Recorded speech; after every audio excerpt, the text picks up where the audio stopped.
I don't know how to say this delicately, so I'm just gonna say it. Pakistan were good today. Efficient, organized, emotionally responsible, and frankly, I found it unsettling.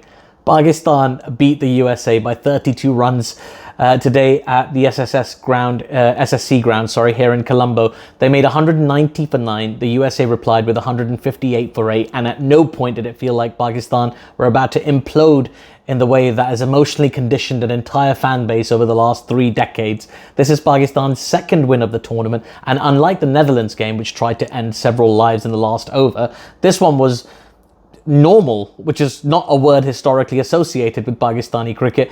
Let's start with the batting. Sahibzada Farhan was excellent. 73 of 41 balls, top scoring in the match. He put on a partnership first with Saim Ayub for 54, then with Babar Azam for 81, which is what adults call building an innings. This is not something Pakistanis are contractually obliged to do, but it's nice when it happens. Babar Azam made 46 off 32. It wasn't fireworks from ball 1, but he accelerated later, hit his boundaries, and actually looked like a man who had a plan.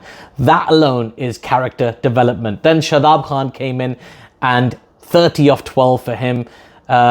2 wickets with the ball as well for 26 runs. He basically turned up, chose chaos for the opposition, and then left. Pakistan finished on 190 for 9, which is their highest T20 World Cup score since 2016. And yes, the last 10 balls were chaotic. 5 wickets fell, including 2 run-outs in the final over. But by Pakistan standards, that was just seasoning, not the main course.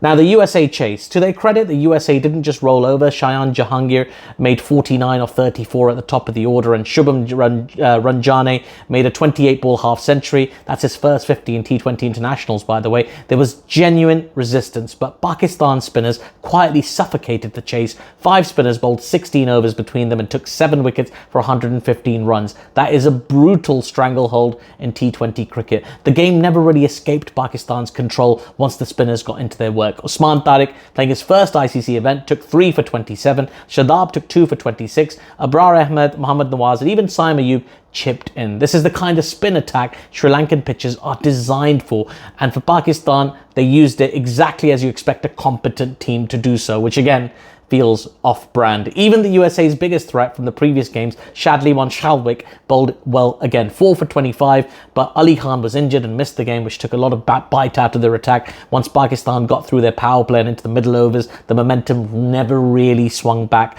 And that's the strangest part of all of this. There was no here we go again moment. There was no collective panic. There was no group therapy session at drinks. There was no real jeopardy. Pakistan were 98 for 2 after 11 overs. They didn't immediately respond by losing 5 wickets for 12 runs. They simply continued playing cricket. As a Pakistan fan, I feel robbed of my emotional journey. Where is the drama? Where is the narrative arc? Where is the late innings existential crisis? This was a routine win, a professional win, a win highlighting how dangerous Pakistan's spin attack can be on these Sri Lankan pitches going forward.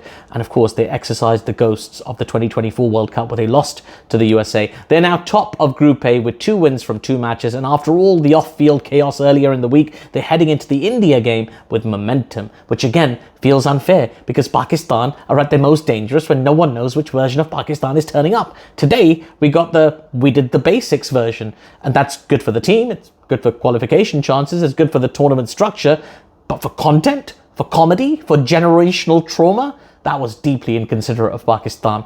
Next time, can we at least pretend to make it interesting?